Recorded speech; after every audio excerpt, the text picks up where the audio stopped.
मटकी में बंदर के हाथ। एक जंगल में एक शरारती बंदर रहा करता था। एक जंगल में एक शरारती बंदर रहा करता था।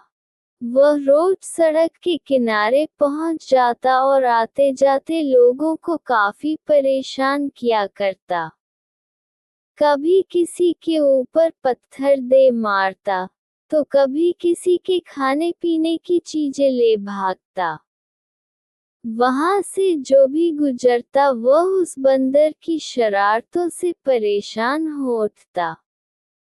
दोस्तों, अगर आपको हमारी कहानी पसंद आ रही हो तो कृपया करके हमारी वीडियो को लाइक करें, चैनल को सब्सक्राइब करें और कमेंट में जरूर बताओ कि आपको किस तरह की कहानियाँ सुनना पसंद है। धन्यवाद दोस्तों। सभी उससे डरकर वहां से निकलते। एक बार एक बूढ़ी औरत वहां से अपने पोती के लिए कुछ फल और कपड़े लेकर जा रही थी। उसने बड़े प्यार से अपने हाथों से अपनी पोती के लिए एक प्यारा सा फ्रॉक बनाया था। वह रास्ते से जैसे ही गुजरी धम्म से बंदर वहां आ पहुंचा और बूढ़ी दादी की पोटली लेकर भाग खड़ा हुआ। दादी ने उसका बहुत पीछा किया लेकिन वह उसको पकड़ नहीं पाई। अंत में हारकर वह खाली हाथ अपनी पोती गुंजन के पास जा पहुंची। बूढ़ी दादी के चेहरे पर लाचारी देख गुंजन बोली, दादी क्या हुआ? तुम इतना हाफ क्यों रही हो और इतना उदास क्यों हो? इस पर दादी ने उसे रास्ते का सारा किस्सा सुना दिया। गुंजन थी तो कुल 13 साल की, लेकिन उसका दिमाग तो किसी बड़े इंसान से भी ज्यादा तेज था। उसने दादी को ढांढस बधाया और बोली, दादी, तुम चिंता मत करो, उस बंदर को मैं सबक सिखाकर रहूंगी।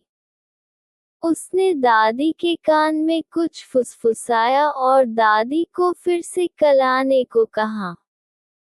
दादी भी मुस्कुराती हुई घर लौट गई। अगले दिन दादी ने एक मटकी में कुछ भरा और उसे लेकर चल दी।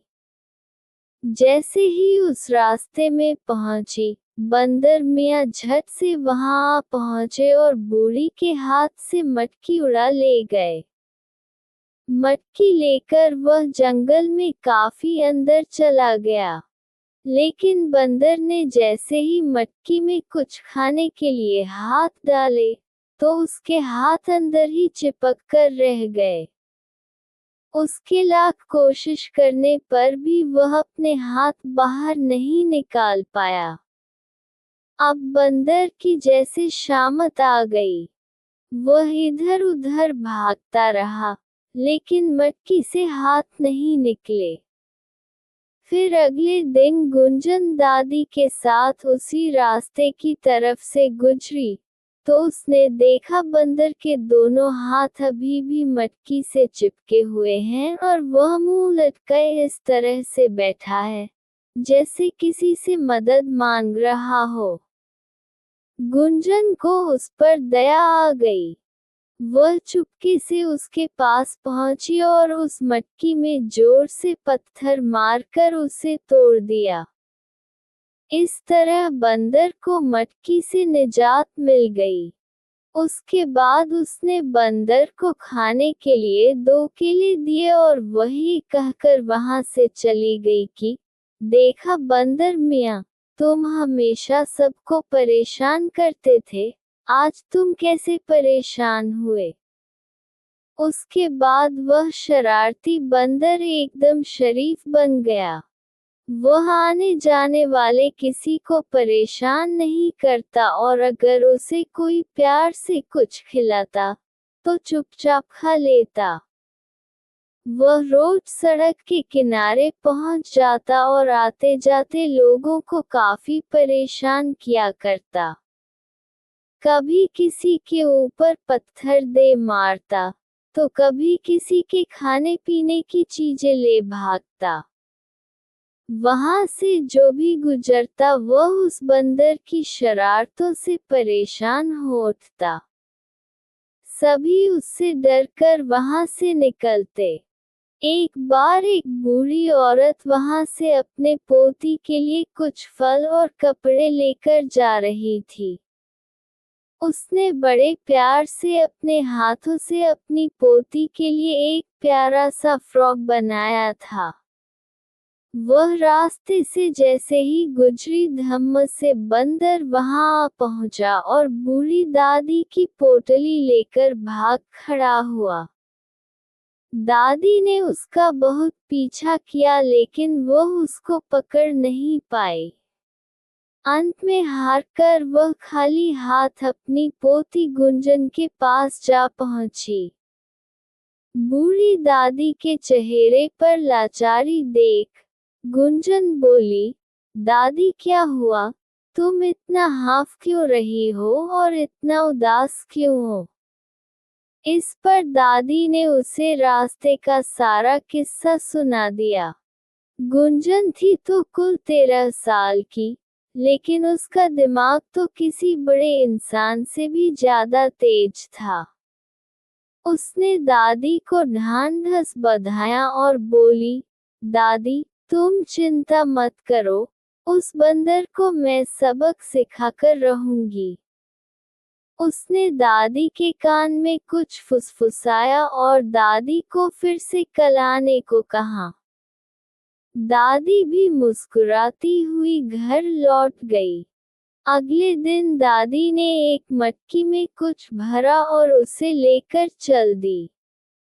जैसे ही उस रास्ते में पहुंची, बंदर मियाँ झट से वहां आ पहुंचे और बूढ़ी के हाथ से मटकी उड़ा ले गए।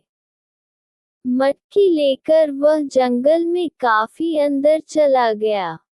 लेकिन बंदर ने जैसे ही मटकी में कुछ खाने के लिए हाथ डाले, तो उसके हाथ अंदर ही चिपक कर रह गए।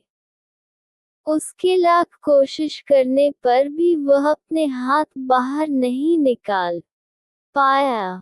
अब बंदर की जैसे शामत आ गई। वह इधर उधर भागता रहा, लेकिन मटकी से हाथ नहीं निकले। फिर अगले दिन गुंजन दादी के साथ उसी रास्ते की तरफ से गुजरी, तो उसने देखा बंदर के दोनों हाथ अभी भी मटकी से चिपके हुए हैं और वह मुंह लटकाए इस तरह से बैठा है, जैसे किसी से मदद मांग रहा हो। गुंजन को उस पर दया आ गई। वह चुपके से उसके पास पहुंची और उस मटकी में जोर से पत्थर मारकर उसे तोड़ दिया। इस तरह बंदर को मटकी से निजात मिल गई। उसके बाद उसने बंदर को खाने के लिए 2 केले दिए और वही कहकर वहां से चली गई कि, देखा बंदर मियाँ, तुम हमेशा सबको परेशान करते थे, आज तुम कैसे परेशान हुए? उसके बाद वह शरारती बंदर एकदम शरीफ बन गया। वह आने जाने वाले किसी को परेशान नहीं करता और अगर उसे कोई प्यार से कुछ खिलाता, तो चुपचाप खा लेता।